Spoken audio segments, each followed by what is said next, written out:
La plus grande tristesse dans la vie de Slimane, s'il devait en choisir une, serait probablement sa lutte constante pour trouver l'acceptation et un sentiment d'appartenance. Né le 13 octobre 1989 à Montfermeil, une banlieue défavorisée de Seine-Saint-Denis, Slimane grandit dans une famille immigrée d'origine algérienne, où il est l'aîné d'un frère cadet et de deux sœurs cadettes. Fils d'une mère au foyer et d'un père qui cumulait plusieurs emplois pour subvenir aux besoins de la famille, Slimane s'est vite rendu compte que le monde extérieur n'était pas toujours accueillant pour les gens comme lui. Il a un jour partagé que son enfance avait été pleine de moments de solitude, où il avait dû faire face à des préjugés sur son origine et son milieu familial. Dans une société française où l'ethnicité et la classe sociale façonnent souvent les opportunités, Slimane se sentait comme un étranger, devant constamment prouver sa valeur. Cette tristesse n'est pas seulement l'isolement, mais aussi la pression de réussir à apporter de la fierté à sa famille, qui a tant sacrifié pour qu'il ait un avenir meilleur. Il avait l'habitude de parler du fait qu'il était allongé dans son lit la nuit, regardant le plafond, se demandant s'il pourrait surmonter ces barrières invisibles. Les larmes silencieuses qui tombaient dans l'obscurité témoignaient de la douleur qu'il portait dans son cœur.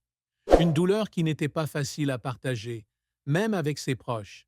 Cette tristesse est devenue encore plus profonde lorsqu'il est entré dans le monde de la musique. Malgré sa passion pour le chant depuis l'âge de 12 ans, l'intégration dans des chorales et la composition de ses premières chansons, Slimane a dû faire face à d'innombrables refus. Il a participé à de nombreux concours musicaux, de Pop Star en 2007, Nouvelle Star en 2009, à X Factor en 2011, mais n'a jamais été reconnu. Chaque échec était une profonde atteinte à sa confiance en lui, le faisant se demander s'il avait vraiment sa place sur scène.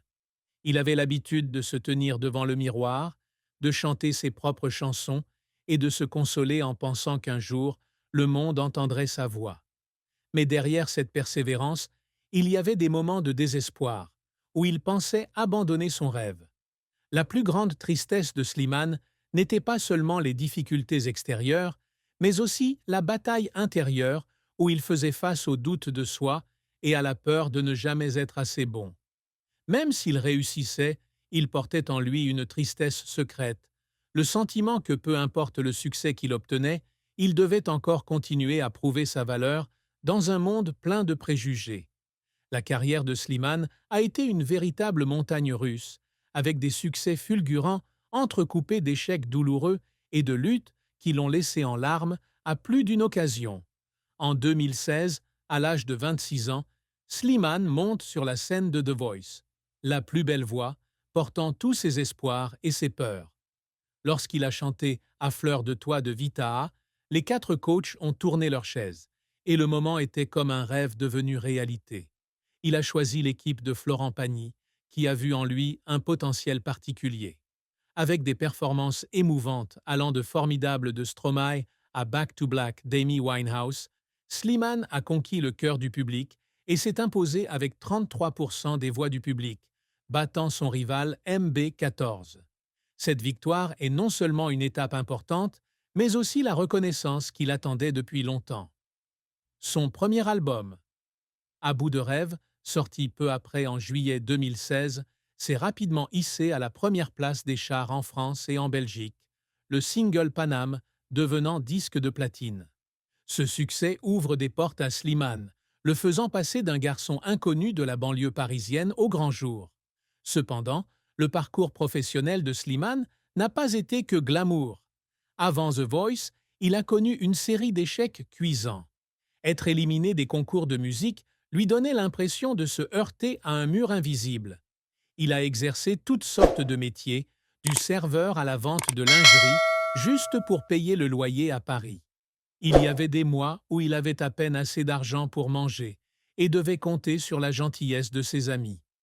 Durant les longues nuits passées assis dans son appartement exigu, à écrire des chansons sur une vieille guitare, il se demandait souvent s'il poursuivait un rêve qui ne se réaliserait jamais.